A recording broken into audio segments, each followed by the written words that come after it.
Returning home at 2 a.m. from a clandestine mission, Lieutenant Ethan Cole was confronted with staggering revelation. His entire 8-man Navy SEAL team had been declared deceased in a training mishap 3 days prior. The news was unfathomable.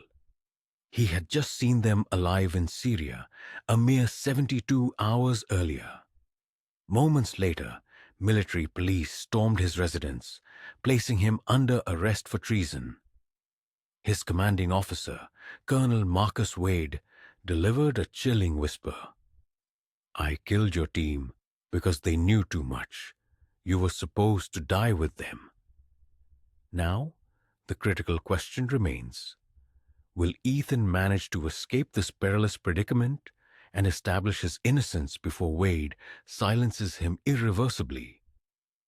Hit like, subscribe for additional tales of betrayal, and let us know your city or country in the comments. Lieutenant Ethan Cole forcefully opened the door to his small Virginia Beach apartment, his combat boots still caked with Syrian desert sand. He had just concluded a classified Black Ops operation, one that officially never took place.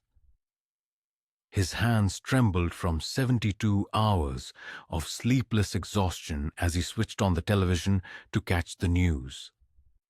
What he witnessed sent a chill down his spine. Every news channel was broadcasting the same breaking story. 8 Navy SEALs from his unit were dead, victims of what the military termed a routine training incident in California. The screen displayed photographs of his comrades, men he had entrusted with his life. Ethan stared at the television in utter disbelief. A training accident? Impossible. He had just interacted with these men, alive and well, 3 days prior in Syria. They were scheduled to return home the following week. Someone was clearly misrepresenting the truth. His phone buzzed with an anonymous text message. "They know you survived. Run." Before Ethan could fully comprehend the message, his front door shattered inward. 6 military police officers, fully clad in tactical gear, stormed into his apartment. Their rifles aimed squarely at his chest, red laser dots dancing across his body. "Lieutenant Ethan Cole, you are under arrest for treason, espionage, and selling classified intelligence to enemy forces," the lead officer declared. Ethan slowly raised his hands, his mind racing. "What are you talking about? I just got back from—" "Shut up, traitor!" another officer bellowed, slamming Ethan face first against the wall. Cold metal handcuffs clamped onto his wrists as they hauled him outside. In the parking lot, Ethan spotted a figure that made his stomach churn. Colonel Marcus Wade, his commanding officer, standing near a black SUV. Wade, impeccably uniformed, wore a frigid smile. "Colonel Wade, sir, there's been a mistake," Ethan pleaded desperately. "I just completed the Syria mission. My team is still—" Wade approached, leaning in so that only Ethan could hear. His voice was glacial. "Your team is dead because I needed them dead. And now, you're going to prison for the rest of your life. Or perhaps you'll simply vanish like the others." Ethan's eyes widened in profound shock, his heart pounding. You killed them? Why?" Wade's smile broadened. "Because they knew too much. We sold mission intelligence to the highest bidder. Your team was meant to perish in Syria, but you, unfortunately, survived." The military police then tossed Ethan into the back of an armored transport van. Through the small window, he observed Wade making a phone call, laughing. In that instant, Ethan grasped the terrifying truth. His own government had betrayed him. His comrades had been murdered by the very man they trusted most. And now he was being framed as a traitor with fabricated evidence. As the van headed toward the military prison, Ethan made a silent vow. He would escape, he would uncover the proof, and he would ensure Marcus Wade paid for every life he had destroyed. This was not the end. It was merely the beginning. The van jolted over a bump in the road, and Ethan noticed something that sent shivers down his spine. One of the guards had his weapon's safety off, his finger resting near the trigger. The other guard studiously avoided eye contact. They weren't taking him to prison. They were taking him somewhere secluded to eliminate him. Wade was meticulously tying up loose ends tonight. Ethan closed his eyes and began counting. He likely had around 20 minutes before they reached the kill zone. 20 minutes to devise an escape. 20 minutes before he became yet another training accident statistic. Yet, Ethan Cole was not prepared to die. Not when the true traitor roamed free. Not when the murders of his brothers would remain unpunished. He had endured impossible missions in Afghanistan, Iraq, and Syria, battling terrorists, warlords, and enemy soldiers. But now, his most formidable adversary wore the same uniform he did. Ethan scrutinized the guards once more, calculating the distance, the angles, the timing. His hands were cuffed, but his mind remained exceptionally sharp. He had one solitary chance to escape, one chance to survive, long enough to expose the truth.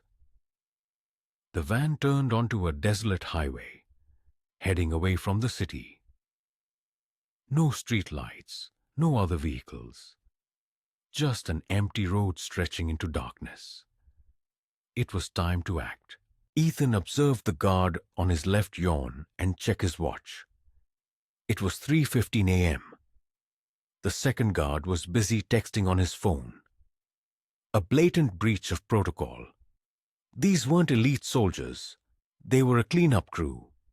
Wade had sent men who would not raise questions. The van abruptly turned onto a dirt road, trees obscuring the moonlight. This was it. The kill zone. Ethan shifted his weight and felt something press against his hip, his tactical pen. They had overlooked it in their haste to arrest him. It was meager, but it was enough. "Pull over here," the first guard stated into his radio. "We'll make it quick." The van stopped, the engine falling silent. Ethan heard both guards chamber rounds into their pistols. His heart pounded, yet his hands remained steady. The back door swung open, and cold night air rushed in. The first guard stepped forward, pointing his weapon at Ethan's head. "Nothing personal, Cole. Just following orders." Ethan moved with astonishing speed, rolling forward and delivering a brutal kick to the guard's knee. The bone audibly fractured. The guard screamed and collapsed, his pistol clattering to the ground. The second guard raised his weapon, but Ethan was swifter. He spun and plunged his tactical pen into the guard's throat. The man gurgled, dropping his gun and clutching his neck. Ethan seized the fallen pistol with his cuffed hands and fired 2 shots at the driver through the van's metal wall. The gunfire ceased and silence enveloped the air. He searched the first guard's belt and retrieved the handcuff key, freeing his hands in moments. Ethan collected both weapons, the guards' phones and their tactical vests. He checked the van's GPS system. They were 40 miles outside Virginia Beach, in the middle of nowhere. A perfect location for a murder. Wade had planned this meticulously. Ethan pulled out one guard's phone. It contained a single contact labeled "Clean Up Authorized." He opened the message thread, his blood boiling as he read, "Target eliminated. Training accident confirmed. No witnesses." The message was set to send automatically in 5 minutes. Wade was already anticipating Ethan's demise. Ethan deleted the scheduled message and composed a new one. Target escaped. Cleanup team neutralized. He knows everything. He hit send and hurled the phone into the woods.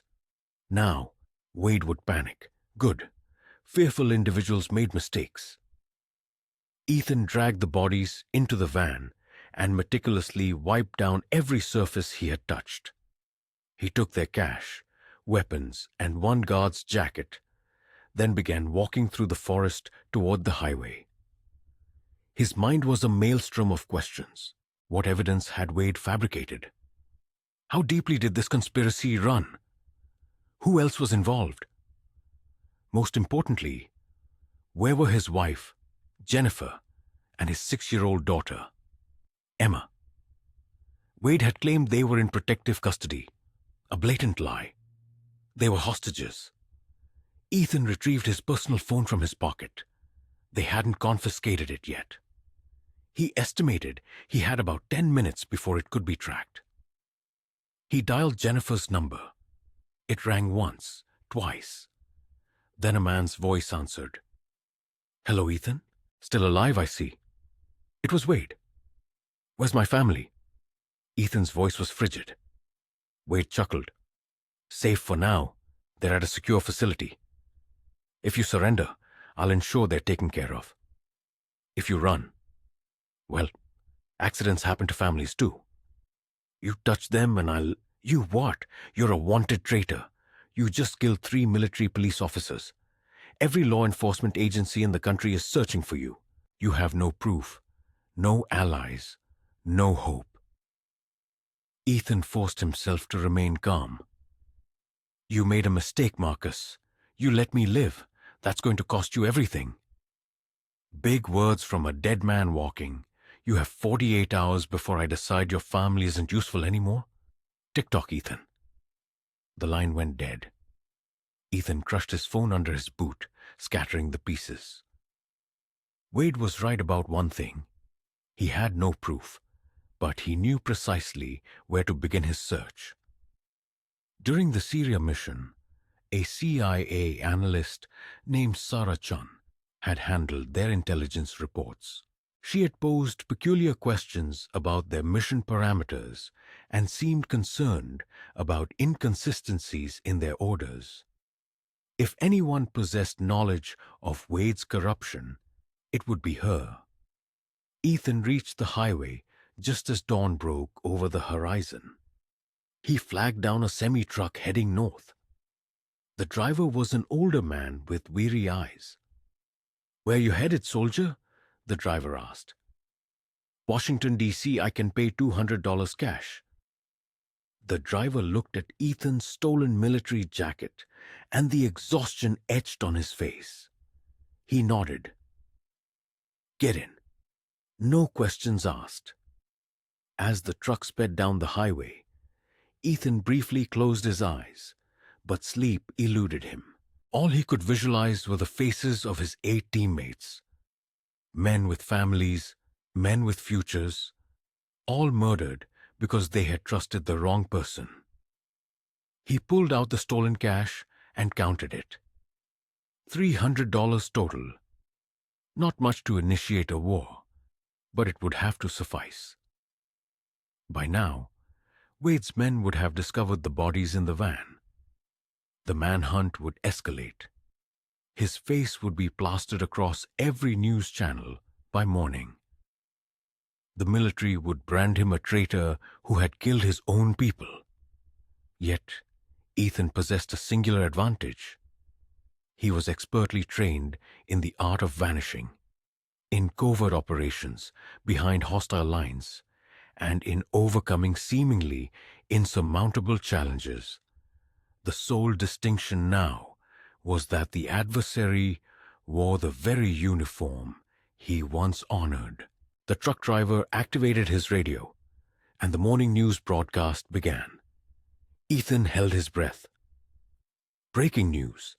Navy SEAL Lieutenant Ethan Cole is wanted for the murder of 3 military police officers. He is considered armed and extremely dangerous. If you see this individual, do not approach. Call 911 immediately. The driver's gaze flickered to Ethan, and their eyes met in the rearview mirror. For a moment, time seemed to stand still. Then the driver reached over and switched off the radio. As I said, son, no questions asked. I drove through Vietnam. I know what betrayal looks like.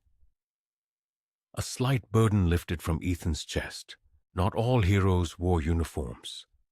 Sometimes they were truck drivers at dawn who offered silent assistance.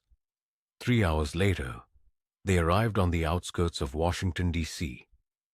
Ethan expressed his gratitude to the driver and dissolved into the bustling morning crowds. He had 48 hours to locate Sarah Chun, corroborate his evidence, and clear his name. 48 hours before Wade decided his family was no longer a useful asset. The hunt had officially commenced, but this time, Ethan was the hunter, not the hunted. Washington, D.C. was congested with morning rush hour traffic. Ethan kept his head low and purchased a plain baseball cap from a street vendor, needing to blend in quickly. Locating Sarah Chun would not be straightforward. CIA analysts did not publicize their home addresses, but Ethan recalled a detail from their mission briefings. Sarah invariably carried a coffee cup from a small cafe near DuPont Circle, which she mentioned was her daily ritual before work. It was a faint clue, yet it was all he had. Ethan walked 12 blocks to DuPont Circle, finding 3 coffee shops within a 2-block radius. He positioned himself across the street, securing an unobstructed view of all 3 entrances. Then he waited. 2 hours passed. His legs ached and his stomach rumbled, but he remained steadfast. At 8:47 a.m., he spotted her. Sarah Chun emerged from the central cafe, clutching a large coffee cup. Dressed in a gray business suit, she appeared visibly stressed, constantly checking her phone with a nervous demeanor. Ethan crossed the street and matched her pace. "Sarah Chun, we need to talk." She startled, nearly dropping her coffee. Her eyes widened in recognition. "Ethan Cole? You're all over the news. They're saying you killed—" "I didn't kill anyone who wasn't trying to kill me first. Wade set me up. You know something about the Syria mission. I saw it in your face during the briefings." Sarah glanced around anxiously. People were beginning to notice them. "Not here. Follow me. Stay 20 feet back." She guided him through a labyrinth of side streets and alleys for 15 minutes. Finally, she ducked into an underground parking garage and motioned for him to follow. They descended to the lowest level, beyond the reach of surveillance cameras. "You have 2 minutes to explain before I call security," Sarah stated, though her hand made no move toward her phone. She clearly wanted to hear his story. "Wade sold our mission intelligence to enemy forces. My entire team was intended to perish in Syria. I survived. Consequently, he framed me for treason and attempted to have me executed last night. He's holding my family hostage. I need proof of his corruption, or they will die." Sarah closed her eyes and inhaled deeply. I knew something was wrong. The mission parameters shifted 3 times in 1 week. The intelligence we received didn't align with our satellite data. I filed the report with my supervisor 2 months ago. What happened to the report? It vanished. My supervisor instructed me to abandon it or face repercussions. Then I heard Wade received a promotion and a commendation for mission success. She paused. "Ethan, If what you're saying is true, this goes much higher than Wade. Someone protected him. Ethan's stomach churned. How high? I don't know. But Wade has been commanding Black Ops missions for 3 years. If he's been selling intel all this time, we're talking about dozens of compromised operations, potentially hundreds of millions in illicit weapons deals. Before Ethan could respond, Sarah's phone vibrated. She looked at the screen, her face blanching. It's an emergency alert. They're claiming you took a hostage matching my description. Police units are being dispatched to my apartment and my office right now. Wade was operating quickly. Too quickly. He's tracking you through your phone, Ethan stated. We need to move now. Wait. Sarah retrieved a small USB drive from her purse. Before my report vanished, I made a backup copy. Financial records, mission logs, encrypted communications, everything I found. I've been carrying it for 2 months, too scared to use it. She handed it to Ethan. There's a safe house in Arlington, an old CIA asset location that's been decommissioned. Most people don't know it still exists. She provided him with an address. There's a computer there with offline access. You can review the files without being tracked. Sirens echoed from the street level above them. Go, Sarah urged. I'll tell them you forced me here and that I escaped. It'll buy you time. They'll interrogate you. Wade will know you helped me. Sarah offered a grim smile. Let him try. I've been wanting to bring that corrupt bastard down for months. Now I have a reason. Ethan nodded with respect. Thank you. When this is over, I'll make sure everyone knows you're a hero. Just stop him. That's all the thanks I need. Ethan sprinted toward the opposite exit as police cars careened into the parking garage behind him. He could hear Sarah shouting that she was unharmed and that the suspect had fled on foot. He emerged 3 blocks away and melted into a throng of tourists. The USB drive in his pocket felt as heavy as 1,000 pounds. This was it, the evidence he desperately needed. Yet, as he walked toward the metro station, something gnawed at him. Wade had mobilized police forces in less than 30 minutes. He had instantly tracked Sarah's location. He possessed resources that should not be accessible to a single colonel. Sarah was right. This conspiracy reached far higher than Wade. Ethan boarded a train bound for Arlington and settled into the back corner. Across from him, a businessman was engrossed in a newspaper. The headline sent a chill down Ethan's spine. Navy SEAL traitor believed to be planning terrorist attack. Reward $500,000 for information. They weren't merely hunting him anymore. They were transforming him into a monster. Wade was ensuring that even if Ethan exposed the truth, no one would believe him. The train pulled into Arlington Station. Ethan possessed the evidence and a safe house, but he also faced every law enforcement agency in the country pursuing him. And somewhere, Wade held Jennifer and Emma captive, awaiting Ethan's inevitable mistake. The war had just begun, and Ethan was running out of precious time. The safe house was a dilapidated apartment situated above an abandoned laundromat in a forgotten corner of Arlington. Its windows were boarded up and graffiti adorned the walls. A perfect camouflage. Ethan expertly picked the rusty lock and slipped inside. Dust covered everything, and the air was thick with a stale scent. Yet, in the back room, concealed behind a false wall panel, he discovered precisely what Sarah had described. An old desktop computer, completely offline and disconnected from any network. He powered it on and inserted the USB drive. His hands trembled as the files began to load. What he saw next sent a surge of cold fury through his veins. There were bank records detailing wire transfers from offshore accounts to Colonel Marcus Wade, totaling $15 million over 3 years. These deposits consistently appeared 2 days after classified missions concluded. Mission reports featured entire sections blacked out.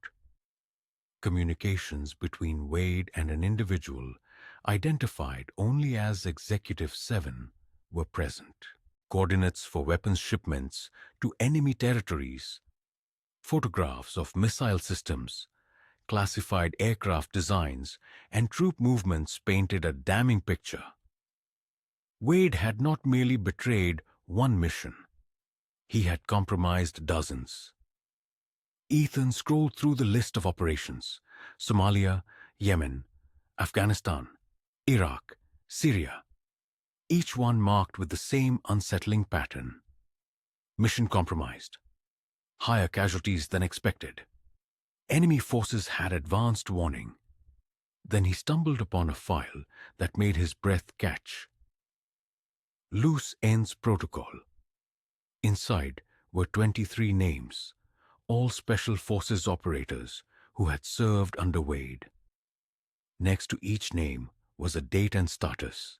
19 were marked terminated, training accident.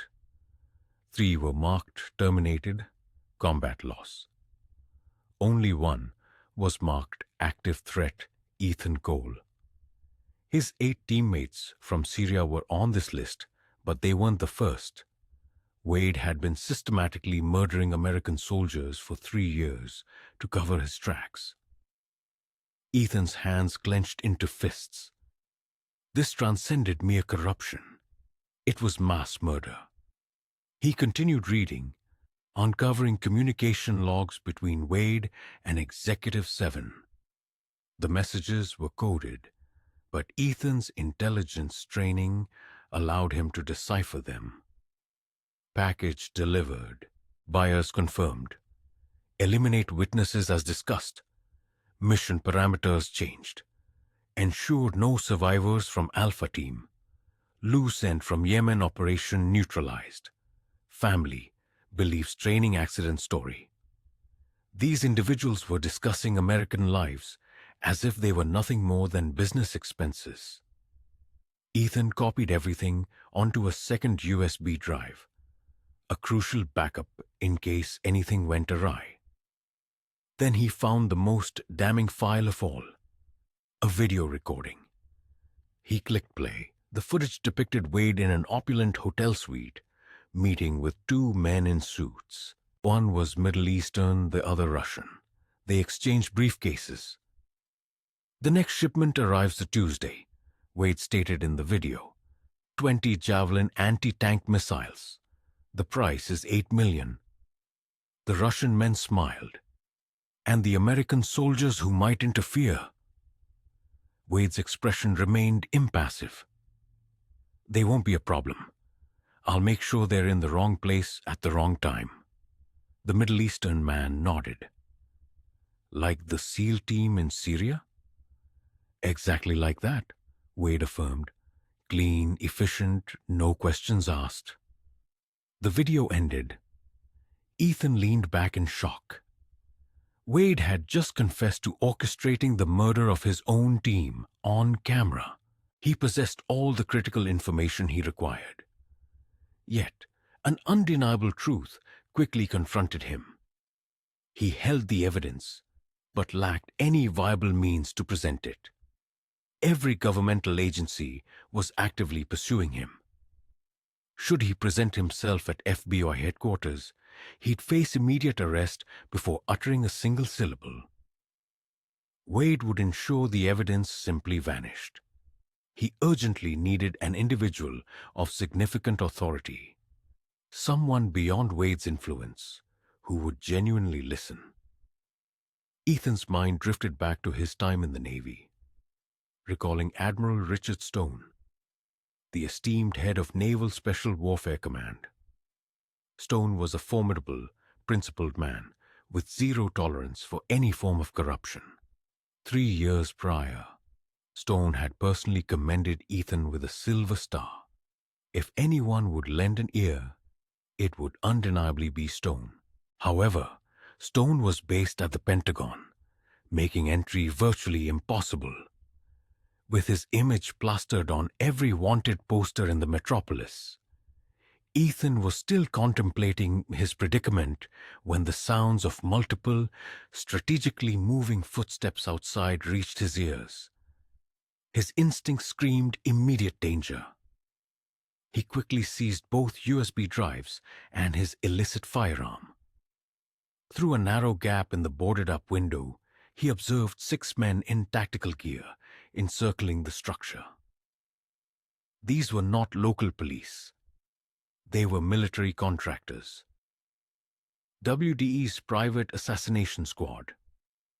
Someone had either tracked Sarah or she had been coerced into revealing his whereabouts. Ethan swiftly moved towards the rear exit, only to find it obstructed by 2 more armed men guarding it with assault rifles. He was effectively trapped.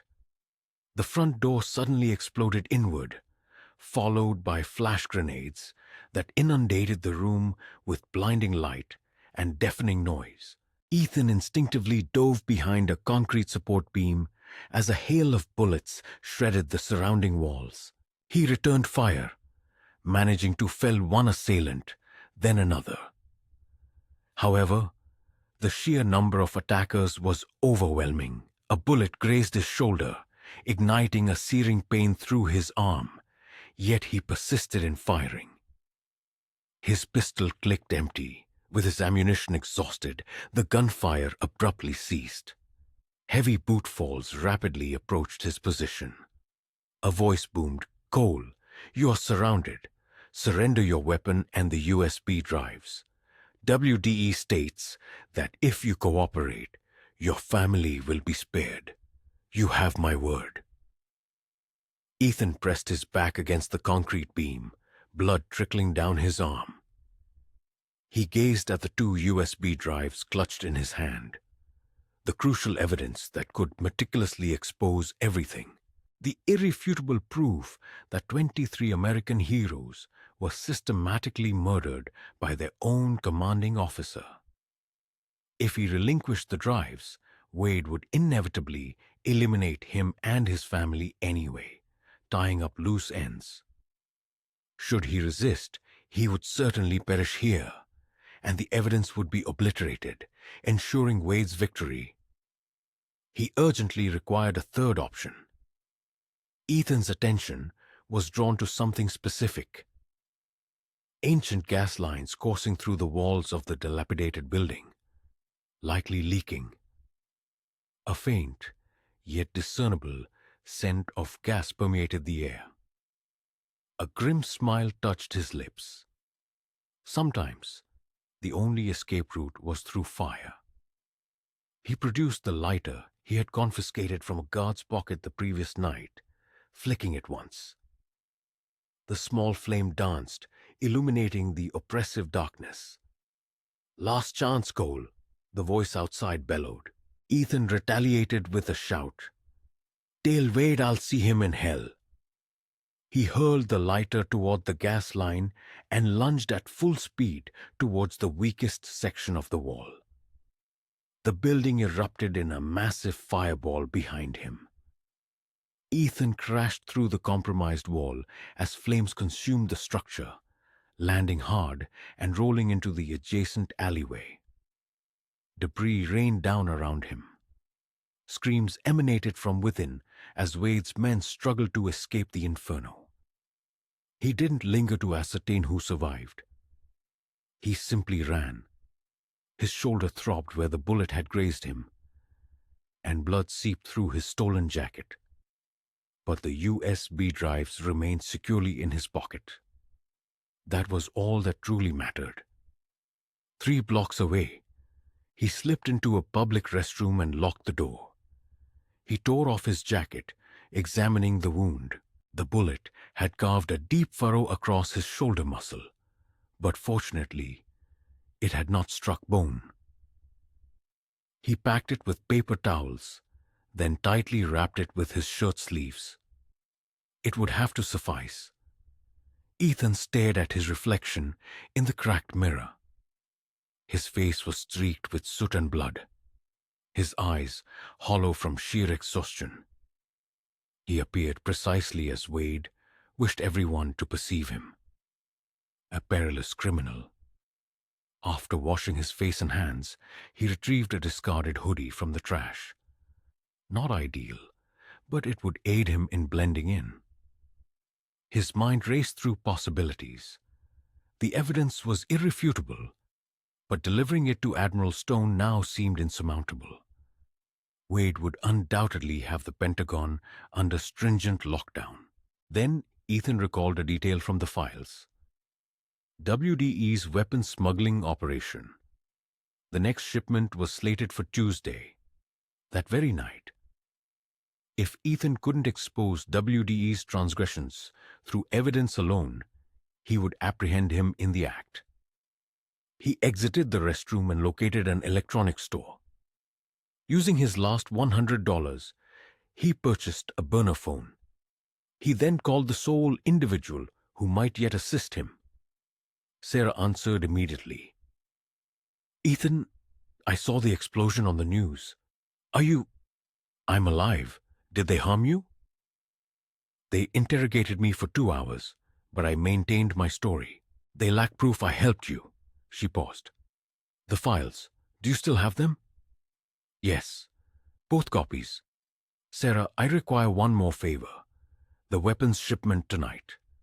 Do you know its location?" A silence stretched across the line. Then, "There's a warehouse in Baltimore Harbor, Pier 17.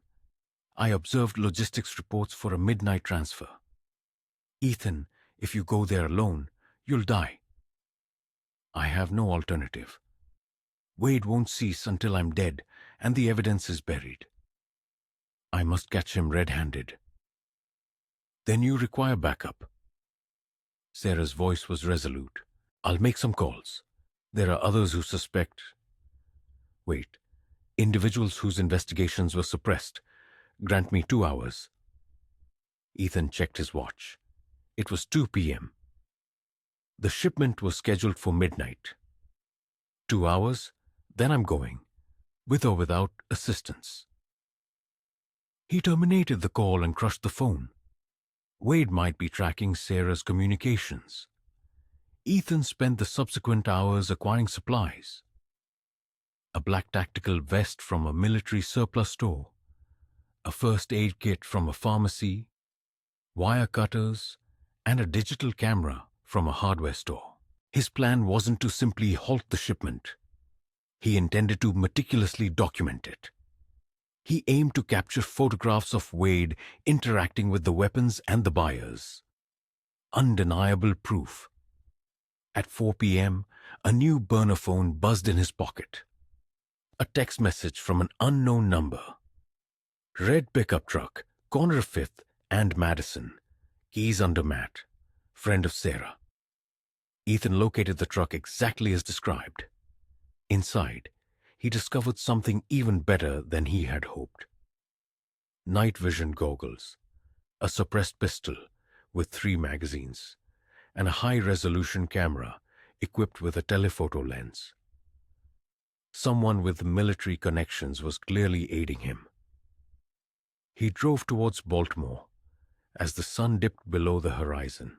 The wound in his shoulder ached persistently, but he pushed through the pain. 23 fallen soldiers deserved justice. His family deserved to live without fear. Wade deserved to face consequences. Ethan arrived at Pier 17 at 10 p.m. The warehouse was encompassed by a chain-link fence with surprisingly minimal security. Even too minimal. Wade was evidently confident that no one would interfere. That very confidence would prove to be his undoing. Ethan parked 2 blocks away and approached on foot. He cut through the fence and moved stealthily through shadows to a position that offered a clear view of the warehouse loading dock. At 11:45 p.m., vehicles began arriving. 2 black SUVs and a military transport truck. Wade emerged from the lead SUV, dressed in civilian attire. Accompanying him were the same Russian and Middle Eastern buyers from the video. The warehouse doors rolled open, revealing wooden crates bearing official U.S. military stamps. Javelin missiles, precisely as Wade had promised. Ethan immediately began taking photographs. Click, Wade shaking hands with the Russian. Click, the Middle Eastern buyer meticulously inspecting the missiles. Click, money being exchanged in black duffel bags. He now possessed all the irrefutable evidence he required. Then headlights illuminated the pier from behind him. Ethan turned, witnessing 6 additional vehicles rapidly approaching. However, these were not Wade's men. They were military Humvees with official markings. Someone had discreetly alerted the authorities. Wade also spotted them. His face paled with sudden panic. He frantically shouted orders to his men. Destroy the evidence. Kill everyone. Gunfire erupted across the pier. Wade's security team opened fire on the advancing military vehicles, which in turn returned fire. Chaos exploded in every direction. Ethan remained concealed, continuing to capture photographs. This was an even better turn of events. Wade caught in an active firefight while engaged in selling weapons to enemy forces. But then, Wade did something Ethan hadn't anticipated. He produced a detonator. "If I'm going down," Wade screamed, "I'm taking everyone with me."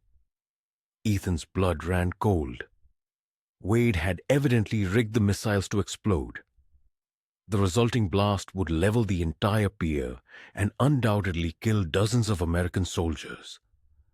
The collected evidence no longer mattered.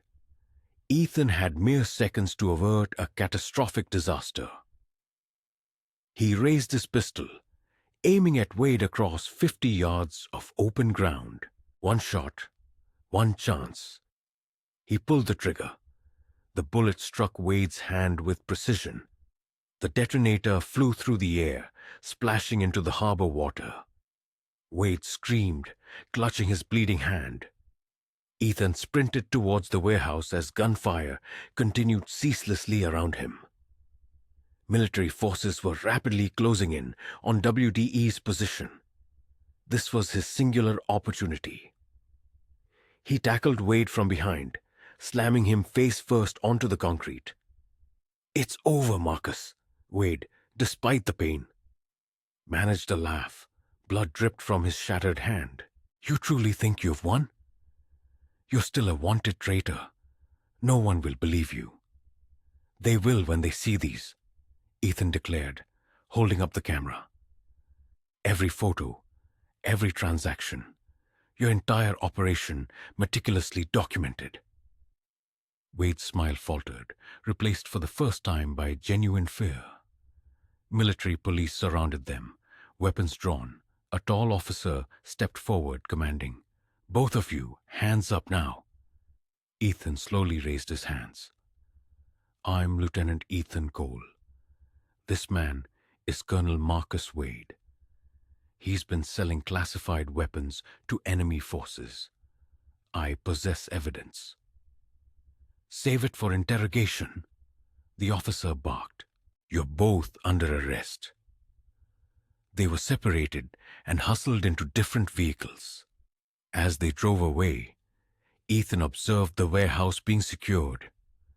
Dozens of witnesses, substantial physical evidence. Wade could not make this disappear. Yet, as the vehicle proceeded towards the military detention center, a nagging doubt began to creep in. Wade had managed to protect himself for 3 years, cultivating powerful allies in high places. What might transpire if the incriminating evidence were once again concealed? A secure facility's gates swung open. admitting the vehicle carrying Ethan.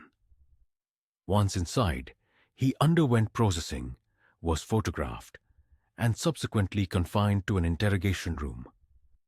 Hours stretched into eternity, yet no one appeared. Finally, at 3 a.m., the door creaked open, revealing not a military interrogator, but Admiral Richard Stone. The Admiral, a man in his 60s with striking steel-gray hair and piercing eyes that seemed to miss nothing, carried himself with the bearing of someone who had faced combat and never forgotten its stark realities. Lieutenant Cole Stone settled into the chair opposite him. "You've managed to create quite a predicament," the Admiral remarked. "Sir, I can account for all of it," Ethan began, mentioning Colonel Wade. Stone raised a hand, cutting him off. "I am well aware of Wade. I've suspected something amiss for the past 6 months, though I lacked concrete proof." He then slid a folder across the table. "Sarah Chun reached out to me this afternoon. She recounted everything. Afterward, she provided me with copies of the files from that USB drive." Ethan's heart pounded. "You've reviewed the proof, every bite of it, the banking records, the mission summaries, the footage of Wade confessing to murder." Stone's jaw clenched. 23 American soldiers dead. Hundreds of millions in pilfered armaments. In my 40 years of service, this is the most profound act of treachery I've witnessed. "So you believe my account?" Ethan asked. "I believe the evidence," Stone clarified. "However, here's the predicament." Stone leaned forward. Wade wasn't acting alone. Someone high within the Pentagon provided him protection. An individual with sufficient authority to suppress investigations and erase paper trails. "Executive 7, Ethan deduced, recalling Wade's designation in the communications. Stone gave a grim nod. "We've been attempting to unmask Executive 7 for months. Whoever this person is, they command access to classified operations spanning multiple agencies. That level of access is exclusive to the uppermost echelons." "And my family?" Ethan inquired. Wade indicated he had them in a secure location. Stone's stern expression softened slightly. "We located them 2 hours ago. They are safe at a military protection site. Wade's operatives were guarding them, but they surrendered once they realized their operation had been compromised." Relief washed over Ethan. Jennifer and Emo were alive, secure. "What happens next?" he asked. "Now, we bring this to closure," Stone declared, rising. "Wade is currently being interrogated in the adjacent room.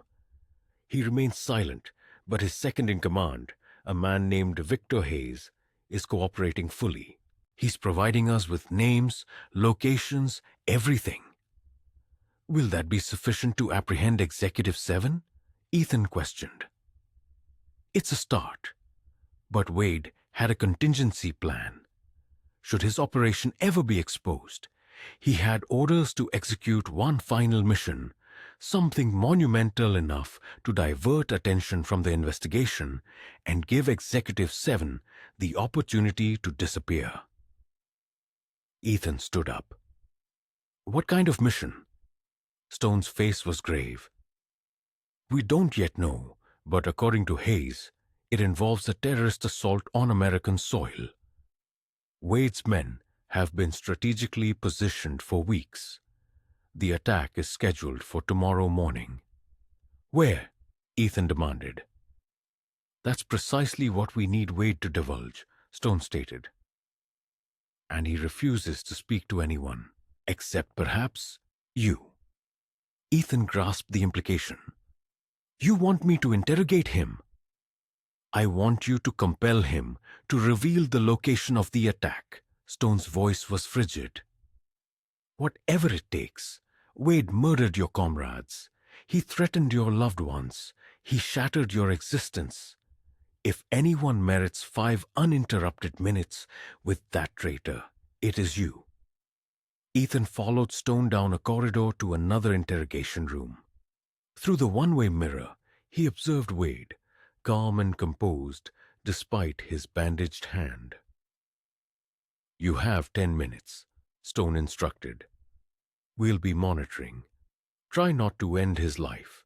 We require him alive for trial." Ethan entered the room. Wade looked up, a smile playing on his lips. "Ethan, come to savor my downfall." Ethan slowly took a seat. "Where is the attack set to occur?" "Why would I disclose that to you? You've already annihilated everything I painstakingly constructed. Allow me, at the very least, the pleasure of observing your ultimate failure.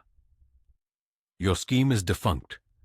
Executive 7 will desert you to preserve himself.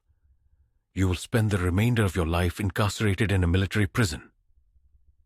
Ethan leaned forward. "However, if innocent lives are lost tomorrow because of your silence, your legacy won't be that of a corrupt officer. It will mark you as a mass murderer." Wade's smile vanished. "You believe I care about legacy? I pursued wealth, power, concepts you were too naive to comprehend. Then consider this." Ethan's voice was lethally quiet. "If that attack proceeds, I will make it my personal quest to ensure you never witness daylight again. Solitary confinement, 23 hours a day in a cell. No visitors, no contact, just you and the phantoms of every soldier you slaughtered." For the first time, a flicker of fear registered in Wade's eyes. "Alternatively," Ethan continued, "you reveal the location of the attack, you save lives, and perhaps, just perhaps, as you languish in prison, you can console yourself with the notion that you accomplished one honorable deed." Wade gazed at him intently for a prolonged moment. Then he spoke. "Union Station, tomorrow morning, 9 a.m., rush hour." Union Station in Washington, D.C., stood as one of the busiest transportation hubs on the East Coast. During the morning rush hour, more than 50,000 individuals traversed its halls. Should Wade's operatives launch an attack there, the casualties would be catastrophic. Admiral Stone mobilized every available unit: FBI, ATF, Homeland Security, and Metro Police. By 6 a.m., over 200 agents in plain clothes were strategically positioned throughout the station. Ethan stood inside the command center van, stationed 2 blocks away. His shoulder was now properly bandaged, and he wore a tactical vest with a clear earpiece. Stone had granted him temporary reinstatement to aid in thwarting the attack. "We have visual on all entrances," an FBI agent reported. "Bomb-sniffing dogs have found nothing. No suspicious packages." Stone's brow furrowed. "Wade wouldn't fabricate this. The attack is authentic. We are overlooking something."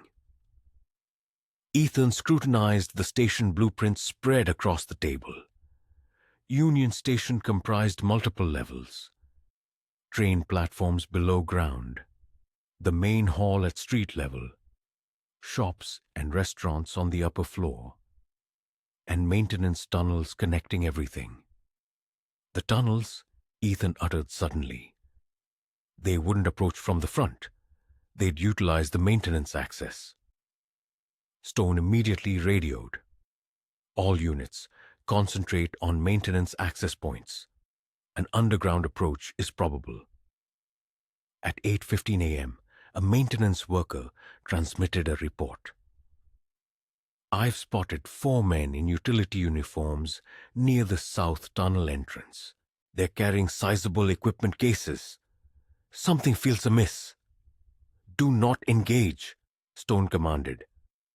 "Allow them to enter. We will track them inside and apprehend them in the act." Ethan watched the security footage on the monitor, showing 4 men in yellow maintenance uniforms moving through the tunnels, burdened by heavy cases. They moved with military precision. These were Wade's highly trained operatives. The men then divided, 2 heading toward the main hall and 2 toward the train platforms. Multiple attack points, Ethan observed. They intend to strike disparate areas simultaneously for maximum casualties. Stone quickly issued orders. Team Alpha, shadow targets 1 and 2 to the main hall. Team Bravo, pursue targets 3 and 4 to the platforms. Do not engage until we confirm the contents of those cases. They could contain explosives with dead man switches. Ethan retrieved his gear. I'm going in. Cole, you're not authorized to. They are attempting to kill my brothers. I'm going. Stone hesitated, then nodded. Remain on comms. Don't play the hero. Ethan entered the station through a side entrance. The morning rush was in full swing. Business people with coffee, students with backpacks, families en route to early trains, all blissfully unaware of the looming peril. His earpiece crackled. Team Alpha in position. Targets 1 and 2 are establishing their setup near the main hall support columns. Cases are open, confirming explosives, multiple bricks of C4. Ethan's blood ran cold. Support columns. They weren't merely planning to inflict casualties. They intended to bring down the entire ceiling. Team Bravo here. Targets 3 and 4 are placing devices on the primary gas lines beneath the platforms. This constitutes a secondary explosion setup. It was far worse than anyone had anticipated. The initial explosion would collapse the main hall, driving panicked survivors toward the train platforms. The secondary explosion would transform the underground into an inferno. Wade had conceived this to claim thousands of lives. All teams, move in now, Stone ordered. We cannot wait any longer. Chaos erupted throughout the station. FBI agents revealed themselves, shouting commands. FBI, nobody move, clear the area. Passengers shrieked and scattered in every direction. The 2 men near the support columns spotted the agents and reached for their detonators. Ethan, being the closest, sprinted across the main hall and tackled the first man before he could press the trigger. They hit the ground hard, the detonator skittering across the marble floor. The second man seized his detonator and raised it high. For Executive 7. A shot rang out. The man dropped. An FBI sniper had neutralized him. Ethan's opponent, however, continued to struggle. The man delivered a vicious elbow that struck Ethan's wounded shoulder. Excruciating pain coursed through his body. He fought through it, landing a brutal punch to the man's throat. The operative gasped and went limp. Main hall secure, Ethan reported breathlessly. 1 dead, 1 captured. His earpiece crackled with panic. Team Bravo is compromised. Targets 3 and 4 have detonators. They are demanding. The transmission abruptly ceased. Then, an explosion rocked the entire building. The underground platforms erupted in flames. Fire shot up through ventilation shafts. The floor beneath Ethan's feet trembled. Partial detonation, someone screamed over the radio. The gas line ignited. We have fire in the tunnels. Stone's voice cut through the pandemonium. Evacuate everyone now. Building structural integrity compromised. Ethan ran toward the stairs, descending to the burning platforms.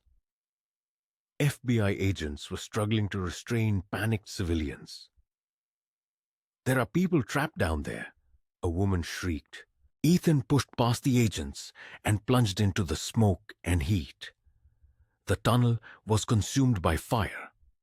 Through the flames, he discerned dozens of passengers who had been awaiting trains, now trapped behind a collapsed section of ceiling. "This way," Ethan shouted, spotting an emergency exit that led through maintenance corridors. "Follow me and keep low," he commanded, guiding them through a hostile environment of suffocating smoke and intense heat. Though his lungs burned and his eyes streamed, he pressed onward, diligently counting each person, ensuring no one was left behind. They finally emerged into the daylight 3 blocks away. Ethan collapsed onto the sidewalk, racked by an uncontrollable cough. The surrounding area pulsed with the lights and sirens of emergency vehicles, fire trucks and ambulances, while news helicopters circled incessantly overhead. An EMT swiftly approached Ethan, offering medical assistance. "Sir, you need medical attention." He gently but firmly waved her off, gesturing toward the rescued civilians. "Check them first." Stone appeared, helping Ethan to his feet. "The building stands, and we saved most of them," he stated, his face grim. However, 6 lives were lost in the initial blast, Team Bravo agents and civilians. Ethan felt the crushing weight of these deaths. 6 people awoke this morning unknowingly, facing their last day. "Were the other 2 attackers apprehended?" he inquired. "One perished in the explosion. The other was captured alive," Stone replied, pausing. "He's talking. He provided the location of WDE's remaining team and confirmed something else." "What?" Ethan pressed. "Executive 7 isn't merely shielding Wade from within the Pentagon." Stone's voice turned chilling. "He's making preparations to vanish tonight, fleeing the country, with all the illicit money and records of his identity." Despite his profound exhaustion, Ethan straightened. "Where?" "A private airfield in Maryland, with a midnight departure." Stone met his gaze. "This is our sole opportunity to apprehend him. Are you ready to see this through?" Ethan's thoughts drifted to his 8 teammates, the 19 others on Wade's kill list, and the 6 lives tragically cut short today. "Let's end this." The private airfield lay 40 miles outside Baltimore. According to the captured operative, Executive 7 was slated to arrive at 11 p.m. for a midnight flight to a nation without an extradition treaty. Once that plane departed, he would disappear forever. Stone assembled a strike team of 12 operators, handpicked from units that had suffered losses due to WDE's betrayals. They shared Ethan's fierce desire for justice. "The rules of engagement are straightforward," Stone briefed them. "Executive 7 must be taken alive. We need his testimony to expose everyone implicated in this conspiracy. Deadly force is authorized only if civilians are at risk." Ethan checked his rifle and spare magazines. His shoulder ached, but adrenaline sharpened his senses. This was it. The final mission. They loaded into 3 unmarked vehicles and departed at 9 p.m. The sun had set, and darkness enveloped the Maryland countryside, perfect conditions for their objective. "Intelligence indicates minimal security at the airfield," Stone remarked from the passenger seat. 2 guards at the gate, 1 in the control tower. Executive 7's private security team will arrive with him." "How many are in his security detail?" Ethan asked. "Unknown, but presumed to be well-trained and heavily armed," Stone responded. "Executive 7 hasn't remained hidden this long by being careless." They reached a vantage point overlooking the airfield at 10:30 p.m. Through night vision scopes, Ethan observed a sleek private jet on the runway, being fueled for departure by ground crew. 2 guards at the gate, as reported, an operator whispered. Control tower shows 1 person. Wait, I'm detecting movement near the hangar. Additional hostiles with automatic weapons. Stone cursed softly. They're expecting trouble. Someone tipped them off. Wait, Ethan interjected. He must have gotten word to Executive 7 before we captured him. It doesn't matter. We adapt, Stone said, pulling out a tablet displaying the airfield layout. Team 1 takes the gate quietly. Team 2 secures the control tower. Team 3, with me and Cole, approaches the hangar from the west. Move in at 10:45. Questions? There were none. Precisely at 10:45 they advanced. Team 1 silently approached the gate using silenced weapons. 2 muffled shots, and the guards fell without raising an alarm. Team 2 scaled the control tower. 30 seconds later, the radio crackled. Tower secure, 1 hostile neutralized. Stone's team crept toward the hangar through the shadows. Ethan's heart pounded. Every instinct screamed that something was amiss. This is too easy, he thought. They were 20 yards from the hangar when floodlights abruptly blazed to life, illuminating the entire airfield as if it were midday. It's a trap, Stone shouted. Gunfire erupted from hidden positions. Executive 7's security team had been waiting. Muzzle flashes appeared from behind fuel trucks, from the hangar roof, and from within the aircraft itself. Ethan dove behind a concrete barrier, bullets tearing up the ground where he had just stood. He returned fire, taking down a hostile on the hangar roof. Team 1, we need suppressive fire on the fuel trucks, Stone barked into his radio. Explosions of gunfire reverberated across the airfield. This was no longer a quick strike. It was a full-scale battle. Ethan spotted movement near the jet. A figure in an expensive suit being hurried aboard by 2 bodyguards. Executive 7 was attempting to escape.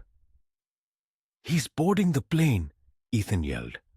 Stop that aircraft, Stone ordered. Ethan broke cover and sprinted toward the runway, bullets kicking up dirt around his feet. He didn't falter. The jet's engines began to whine, preparing for immediate takeoff. One of the bodyguards turned and fired. Ethan felt a round punch into his vest. The impact knocked him down, but the armor held. He rolled and fired back, and the bodyguard fell. The second bodyguard dragged Executive 7 up the jet stairs. The door began to close. Ethan pushed himself up and ran harder, his lungs screaming, his wounded shoulder flaring with pain. 20 yards, 15, 10. The jet started moving. Ethan leapt, catching the bottom of the retracting stairs. His body slammed against the aircraft hull. He clung on with desperate strength as the jet accelerated down the runway. The door above him opened. The remaining bodyguard pointed a pistol down at him. Ethan swung his body, kicking upward. His boot connected with the man's wrist, sending the pistol flying. Ethan pulled himself up and tackled the bodyguard into the cabin. They crashed into the leather seats. The bodyguard was massive, easily 250 pounds of muscle. He threw Ethan across the cabin like a toy. The jet was gaining speed rapidly. 30 seconds until it reached takeoff velocity. Ethan grabbed a fire extinguisher from the wall and swung it like a club. It struck the bodyguard's skull, and the man crumpled at the front of the cabin. Executive 7 sat calmly in a leather chair. He was in his 50s with silver hair and cold, calculating eyes, appearing more like a banker than a ruthless operative. Impressive, Lieutenant Cole, he said smoothly. But you're too late. We're already airborne.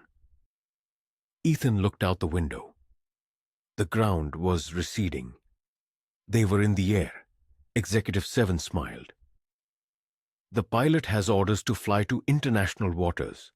You can't stop this. And even if you could, killing me accomplishes nothing. I'm just one piece of a much larger machine. Ethan walked forward, pressing his pistol against the man's forehead. Tell the pilot to turn around now or what? You shoot me, and you'll crash and die too. You don't have the stomach for suicide missions. You're right, Ethan replied. I don't. He turned and fired 3 shots into the cockpit door lock, shattering it. He kicked the door open and pointed his weapon at the pilot. Land this plane now. The pilot's face went white. We just took off. I can't. Ethan fired a shot past his head into the instrument panel. Sparks flew. Warning lights flashed. Land it, or I'll put the next round through your skull. The pilot's hands shook as he turned the aircraft around. 2 minutes later, they touched down hard on the runway. Emergency vehicles immediately surrounded them. Stone's team stormed aboard. They dragged Executive 7 out in handcuffs. The man's calm facade finally fractured. He screamed about diplomatic immunity and legal representation. Stone approached Ethan as medics assessed his injuries. That was the stupidest, most reckless thing I've ever seen. Did it work? Stone allowed himself a small smile. Yes, it worked. He held up a briefcase they had recovered from the plane. Executive 7 was carrying his insurance policy. Names, dates, bank accounts, every corrupt official involved in the weapons trafficking ring. This goes all the way to Senate staffers and defense contractors. Exhaustion crashed over Ethan. Is it over? The arrests are just beginning. But yes, it's over. Stone placed a hand on his shoulder. You did it, Cole. You exposed the biggest military corruption scandal in American history. 23 dead soldiers can finally rest in peace. Ethan looked at the sky. Dawn was breaking over the horizon. He thought of his teammates who never saw another sunrise. They deserved better than this, he said quietly. They did, but because of you, they got justice. 3 days later, Ethan stood outside a military detention facility in Quantico. Admiral Stone had arranged for him to see Wade one final time before the court-martial began. You don't have to do this, Stone said. Wade is going away for life. You've already won. I need to look him in the eye, Ethan replied. I need him to know what he destroyed. Stone nodded and led him inside. They moved through security checkpoints and locked corridors until they reached a solitary cell. 2 guards stood watch outside. Wade sat on a metal bench in a prison uniform, his right hand bandaged where Ethan's bullet had shattered it. When he saw Ethan, something flickered in his eyes. Not fear, not regret, just cold calculation. Lieutenant Cole, Wade's voice was steady. Come to hear me beg for mercy. Ethan sat down across from him behind the reinforced glass. I came to understand why. Why did you do it? You were a decorated officer. You had respect, honor. Wade laughed bitterly. Honor? What did honor ever give me? I spent 25 years serving this country. I watched politicians send good men to die for oil and politics. I watched defense contractors make billions while soldiers came home in body bags. He leaned forward. If everyone else was profiting from conflict, I reasoned, why should I be excluded? So you betrayed your own comrades. You systematically murdered American soldiers for financial gain. I merely eliminated security threats. There's a significant distinction. Wade's expression hardened. Those individuals you grieve for would have revealed my operations. Their removal was a necessity, a matter of business. Ethan felt a surge of fury. Business. Jackson had a wife and 2 young children. Martinez was preparing for his wedding next month. Thompson was diligently saving to purchase a house for his parents. You didn't just eliminate security risks. You savagely murdered heroes. Heroes? Wade scoffed. They were mere instruments. Soldiers are tools that the government utilizes and subsequently discards. I simply employed them more efficiently. Ethan rose, his fists clenched tightly. Every fiber of his being urged him to shatter the glass barrier and complete what he had initiated. Yet, he compelled himself to breathe deeply, to maintain composure. You're correct about one thing, Ethan stated softly. The system is unequivocally broken. Good men perish while corrupt individuals prosper. However, the critical difference between you and them is that you wore the uniform. You swore an oath. You were expected to embody something far better. Wade's demeanor remained unchanged. Oaths are for idealists. I inhabit the real world. Then savor your life in a cell for the remainder of your days. Ethan turned to depart. Wait, Wade called out. For the first time, a flicker of uncertainty crossed his features. What about Executive 7? What about the others? They'll secure legal representation. They'll negotiate favorable terms. I'll be the sole one to bear the consequences. Ethan glanced back. Executive 7 confessed everything to avoid the death penalty. He is currently providing testimony against 15 Pentagon officials, 8 senators, and numerous defense contractors. The entire corrupt network is in the process of unraveling. He paused. You are not the only one facing repercussions, but you will suffer the most because you didn't simply betray your nation. You betrayed your own brothers. Wade's face paled. They're all turning against each other. Every single one. Your lawyer can elaborate during your trial. Ethan rapped on the door. The guards opened it. Goodbye, Marcus.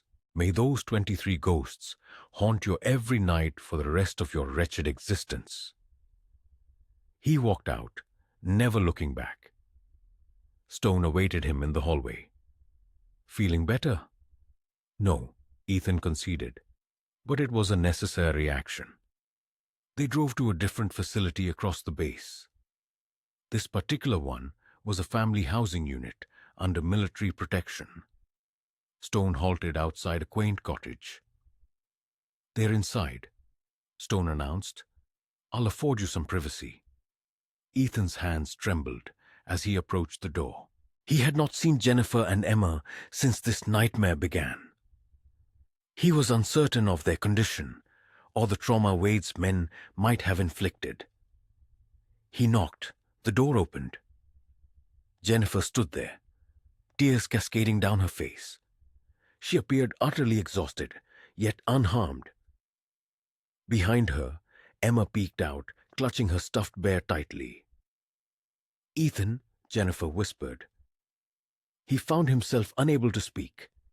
He simply pulled them both into his embrace, holding on with a grasp that suggested he would never let go. Jennifer sobbed against his chest. Emma wrapped her small arms around his leg. Daddy, the bad men said you weren't coming back. Emma articulated in her tiny voice. Ethan knelt down and gazed into his daughter's eyes. I will always return for you. Always. I promise. They entered and settled together on the couch. Jennifer held his hand so tightly it caused discomfort. Emma refused to leave his lap. They told us you were a traitor. Jennifer recounted through tears. They uttered terrible accusations, but I knew it was untrue. I knew you would vindicate yourself. It's over now, Ethan said softly. Wade and his accomplices are imprisoned. We are safe. What happens next? Jennifer inquired. Do you return to the Navy? Ethan pondered the question. The life he had known beforehand was irrevocably gone. He could not pretend the past week hadn't profoundly altered him. He had witnessed the pervasive darkness within the system he had served, the profound corruption, the agonizing betrayal. I don't know, he confessed. Admiral Stone has offered me a position investigating military corruption, ensuring that what transpired with Wade never recurs. Jennifer scrutinized his face. Is that truly what you desire? I want to ensure that no other soldier's family endures what we did. I want those 23 men to signify something meaningful. He looked at Emma. But I also want to be present for both of you, to be the father and husband you deserve. You have always been that, Jennifer stated firmly. You saved lives. You thwarted a terrorist attack. You unmasked traitors. Our daughter will mature knowing her father is an authentic hero. Emma looked up at him with wide, innocent eyes. Are you a superhero, Daddy? Ethan managed to smile, despite everything. No, sweetheart. I'm simply a soldier who performed his duty. That is precisely what makes you a hero, Jennifer affirmed. They sat in silence as the sun descended outside. For the first time in a week, Ethan experienced a profound sense of peace.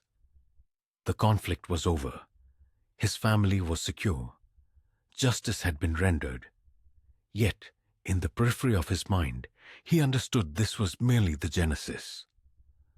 Wade's apprehension had exposed an immense network of corruption. Dozens of investigations were commencing. Hundreds of cases would require diligent review. The battle for justice was far from concluded. Tonight, however, Ethan was not a warrior. He was simply a father, embracing his daughter, and a husband profoundly grateful his wife still believed in him. Tomorrow, he would confront whatever came next. Tonight, he was home. 6 months had elapsed since that pivotal night at the airfield. The military courthouse in Washington, D.C. was brimming with families, journalists, and high-ranking military officials. This represented the largest court-martial in American history. Ethan sat in the front row, resplendent in his dress uniform. His silver star and purple heart gleamed on his chest. Beside him sat Jennifer, holding Emma's hand. Behind them were the families of the 23 soldiers Wade had mercilessly murdered. The judge entered and everyone rose respectfully. This court is now in session for the case of United States versus Colonel Marcus Wade and co-conspirators. Wade was led in, bound by shackles. His expensive legal counsel sat beside him, appearing utterly defeated. The evidence was overwhelming. The trial had spanned 3 weeks, yet the verdict was never in question. Executive 7 had already been sentenced to 40 years without parole. His testimony had led to the downfall of 12 Pentagon officials, 6 senators, and 32 defense contractors. The intricate corruption network that had operated for over a decade was now completely dismantled. Now it was Wade's turn. The judge read the charges: treason, murder, conspiracy, weapons trafficking, and 23 counts of premeditated homicide. Colonel Marcus Wade, you have been found guilty on all counts. Before I pass sentence, do you have anything to say? Wade slowly stood. He surveyed the families gathered in the courtroom. For a fleeting moment, something stirred in his eyes: regret, perhaps shame. But when he spoke, his voice was flat and devoid of emotion. I have nothing to say beyond stating that I acted as I believed was necessary. History will ultimately judge the righteousness of my actions. Angry shouts erupted from the families. The judge pounded his gavel. Order! One more outburst, and I will clear this courtroom. When silence was restored, the judge continued. Marcus Wade, you betrayed every principle the uniform embodies. You savagely murdered American heroes. You sold out your country for mere financial gain. There is no punishment severe enough for your egregious actions. The judge paused, locking eyes with Wade. I hereby sentence you to life imprisonment without the possibility of parole in a maximum security military prison. You will serve 23 consecutive life sentences, one for each soldier you murdered. You will never again experience freedom. The gavel struck. It was finished. Wade was led away in chains. As he passed Ethan, their eyes met one final time. Ethan discerned no remorse there, only an empty, chilling coldness. Some men simply could not be redeemed. Outside the courthouse, journalists swarmed with questions.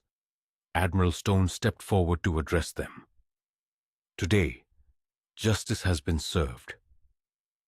The men and women who sacrificed their lives serving this nation can finally rest in peace.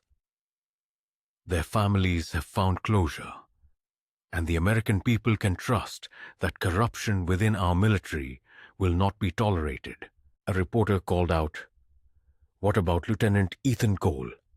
He was accused of treason, but is now being lauded as a hero." Stone gestured for Ethan to join him. Reluctantly, Ethan stepped forward. "Lieutenant Cole risked everything to expose this conspiracy," Stone declared. "He forfeited his career, his reputation, and nearly his life to seek justice for his fallen brothers. He represents the epitome of what it means to be a soldier, loyal, courageous, honorable." Another reporter inquired, "Lieutenant Cole, what lies ahead for you?" Ethan looked at Jennifer and Emma standing nearby, then at the families of his fallen teammates, who were embracing and shedding tears of relief. "I'm accepting a position with the Naval Criminal Investigative Service," Ethan stated. "My duty will be to investigate corruption and protect the men and women who serve. What happened to my team will never recur. Not on my watch." The crowd applauded. Families approached to shake his hand and thank him through their tears. Later that evening, Ethan stood at Arlington National Cemetery. 23 new headstones marked the graves of Wade's victims. Their names were finally cleared, their honor meticulously restored. Ethan placed his hand on the headstone of Sergeant David Jackson, his closest friend from the team. "We got him, brother," Ethan whispered. "Wade is gone. The entire network is gone. You can rest now." The wind rustled gently through the trees. For a moment, Ethan could almost hear Jackson's laughter, feel his presence one last time. Jennifer appeared beside him and gently took his hand. Emma carefully placed flowers on each grave. "They would be incredibly proud of you," Jennifer said softly. "I merely did what any of them would have done for me," Ethan replied. They walked back through the cemetery as the sun set majestically over the nation's capital. Somewhere in the distance, taps played, a solemn tribute to another fallen hero. Ethan reflected on everything he had lost and everything he had gained. His innocence was irrevocably gone. His trust in the system was shattered, but he had discovered something even more profound: a renewed sense of purpose. His remaining professional life would be dedicated to ensuring no soldier ever endured betrayal from those they held most dear. No family would experience the anguish his own had known. No true hero would perish due to another's avarice. Wade was incarcerated, as was Executive 7. The pervasive network of corruption had been dismantled. Crucially, however, 23 American soldiers finally received the recognition due to their heroic deeds. Their names would resonate through history, and their ultimate sacrifice would hold profound meaning.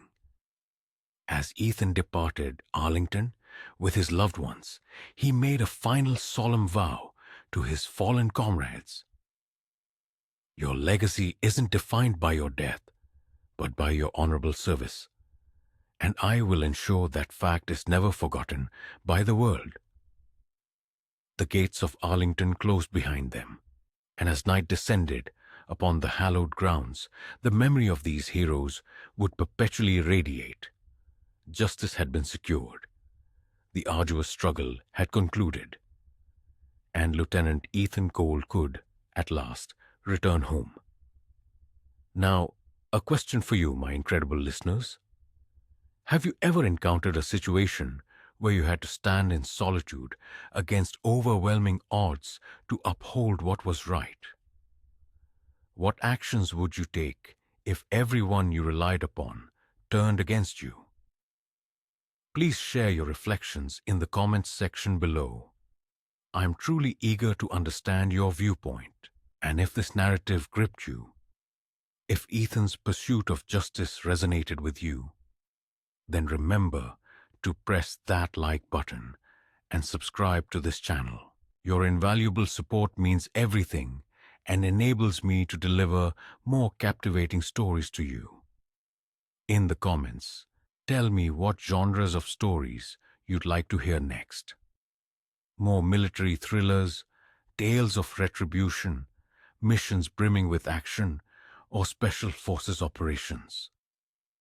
Let me know what ignites your passion, because I am committed to providing precisely the content you desire. Until our next encounter, when I bring you another epic thriller, complete with vengeance, action, and justice that will undoubtedly astound you. Remain safe out there, stay resilient, and always remember, heroes are forged when they elect to stand firm, even when the entire world opposes them. See you in the next story. Take care. The end.